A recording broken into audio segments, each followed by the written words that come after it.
Bonjour, alors aujourd'hui on est venu chez Vert Métal pour en apprendre plus sur un sujet captivant. C'est quoi le nom de cette plante? Ça, c'est une drosera, c'est un type de plante carnivore.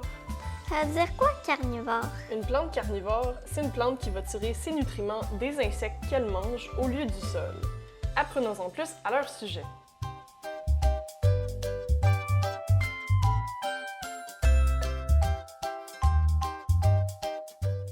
La vaste majorité des plantes utilisent leurs racines pour tirer du sol l'eau et les minéraux qui sont nécessaires à leur survie et à leur croissance.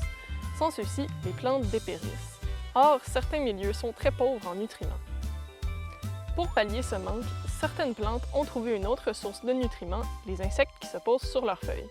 C'est ce qu'on appelle des plantes carnivores. Elles ne se nourrissent pas non plus exclusivement d'insectes. D'une part, elles complètent leur alimentation avec les nutriments qu'elles tirent du sol, et d'autre part, certaines peuvent même manger de très petits mammifères tombés dans leur piège.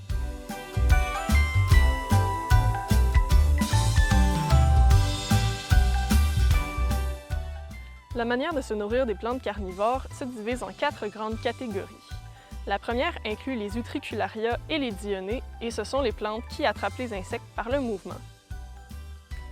Celles-ci ont un piège vers lequel les insectes sont attirés par la sécrétion d'un nectar à l'odeur alléchante. Dès que les insectes ou la bactérie touchent au piège, ils provoquent sa fermeture. La plante le digère ensuite à l'aide de ses enzymes digestives.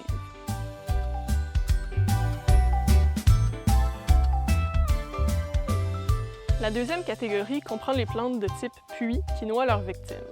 Elle contient entre autres les Sarracenia et les Népenthèses. Ces plantes ont un piège en forme de coupe dont le col est pourvu de glandes sécrétant du nectar, ce qui attire les insectes. Ceux-ci se posent sur les parois intérieures de la plante et glissent tranquillement vers le fond du piège. Les poils raides orientés vers le bas les empêchent de remonter. L'eau de pluie forme une réserve dans le bas de la coupe dans laquelle l'insecte se noie. Les enzymes digestives sécrétées par la plante se diffusent dans ce liquide et digèrent les insectes jusqu'à ce qu'il n'en reste plus que l'exosquelette, c'est-à-dire la partie dure à l'extérieur de l'insecte. La troisième catégorie, qui est constituée du genre Drosera, utilise des perles collantes pour attraper ses proies. Ces perles, qui ressemblent à du nectar, sont posées sur les poils disposés un peu partout sur les feuilles et attirent les insectes, puis les emprisonnent lorsqu'ils se posent sur les feuilles. Une fois que l'insecte est capturé, la feuille peut se replier vers celui-ci pour que davantage de perles y touchent, ou les poils s'inclinent vers le centre où les gouttes sont plus grosses. Ces perles contiennent également des enzymes digestives qui se mettront à digérer l'insecte. Finalement, les nutriments seront absorbés par les poils.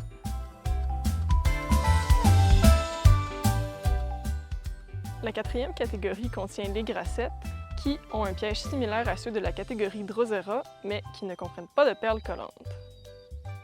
Des glandes produisent sur la surface de la feuille une couche de mucus dans laquelle l'insecte reste pris. En se débattant, il entre en contact avec un plus grand nombre de glandes qui se mettent alors à sécréter des enzymes digestives. Les nutriments sont enfin absorbés par ces mêmes poils.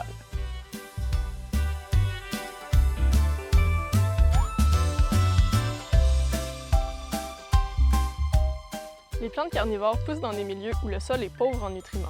Un bon exemple en est les tourbières acides, comme la grande plaie bleue où nous nous trouvons en ce moment. Il existe 500 espèces de plantes carnivores dans le monde, réparties sur tous les continents sauf l'Antarctique, et 15 espèces en sont présentes au Québec. C'est ce qui conclut notre capsule sur les plantes carnivores.